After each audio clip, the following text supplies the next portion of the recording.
কালকে নির্বাচন, আমি বলি কালকে নির্বাচন, আপনি কি করতে আসছেন এখানে? আমি বলি আপনি টিকিট ছাড়া কেন উঠবেন? আপনি কি দেশে নাশকতা করতে আসছেন এখন? আমি জানতাম না, আমি জানি না, আমি প্রথমবার ট্রেনে উঠছি, এগুলো বিষয় আমি জানি না। ট্রেনে আমি কোনো সময় যাওয়া আসা করি নাই। ব্রিটিশ সরকার আইনে আমি এই বিষয়ে কিছু জানি না। আমি জানতাম যে আমি বলি আপনি অভিজ্ঞত তো আপনার টিকিট ছাড়া ট্রেনে ওঠাই তো নিষেধ। আপনি কেন টিকিট ছাড়া ট্রেন উঠছেন? এখন কে আমি বলি আপনি টিকিট ছাড়া কেন উঠবেন? আপনি কি দেশে নাশকতা করতে আসছেন এখন? আমি যদি বলি আপনি দেশে নাশকতা করতে আসছেন, কালকে নির্বাচন, কালকে নির্বাচন, আমি বলি কালকে নির্বাচন, আপনি কি করতে আসছেন এখানে? আপনি স্টেশন কি করতে আসছেন? আমি দেশে যাবো। আমার কথা দেশে যাবেন, আপনি টিকিট ছাড়া ট্রেনে উঠবেন কেন? টিকিট ছাড়া আমি বললাম তো সরকারি প্রতিষ্ঠান, আপনি টিকিট ছাড়া কেন উঠবেন? Stella featuring next level. Well done, side by side, fridge. আমি বললাম তো আমি ট্রেনের বিষয়ে এখন জানি যে না। ট্রেন আসছে ট্রেন ভাড়া চলবে না, রিসিপ্ট দিয়ে চলে যায়, নাহলে আমরা আইনগত আপনি শোনেন, হ্যাঁ। আমি জানি যে আপনি জয়দেবপুর থেকে আসতে এখানে 40 টাকা 50 টাকা ভাড়া নেয়, ঠিক 50 আছে? টাকা কাউন্টার দিবে, কাউন্টার দিবে। যদি কারণ কাউন্টার জয়দেবপুর আমি এয়ারপোর্ট ভাড়া টিকিট দিতে এটা রাজি। 100% টিকিট বিক্রি করে, আমি বুঝতে ভাড়া পারছেন? দিতে রাজি, কিন্তু আমি এবার আমরা এখানে নিতে পারবো না, আমরা টিসি, বুঝতে পারছেন? এখানে 1890 তে যে আইন দ্বারা সেই জরিমানা আপনাকে এখানে দিতে হবে। এখন তো আমাকে আপনি হ্যারাসমেন্ট করতে হবে, এতগুলো টাকা জরিমানা দিবেন। ওনার সাক্ষাৎ না তো আমরা কিছু হ্যারাসমেন্ট করতে আপনার সাথে?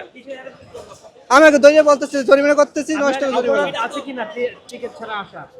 অবশ্যই আছে। আমি জানতাম না, এই বিষয়ে আমি জানি না। রেলের আইন অনুযায়ী তো তারা কাজ করছে, এর বাইরে কি? আমি বললাম তো আমি অপরাধ করলে যদি আমি জানি না, আমি যদি জানতাম যদি ট্রেনের টিকিট বিক্রি হয়, টিকিট কাটতাম, হচ্ছে আমি অবশ্যই টাকা দিতাম। হ্যারাসমেন্ট করছে? কিভাবে বলছেন আপনাকে হয়রানি তারা হয়রানি কি? মানে ভাড়া যে ভাড়াটা আছে ওই বেশি নিতেছে। আমরা নিব না।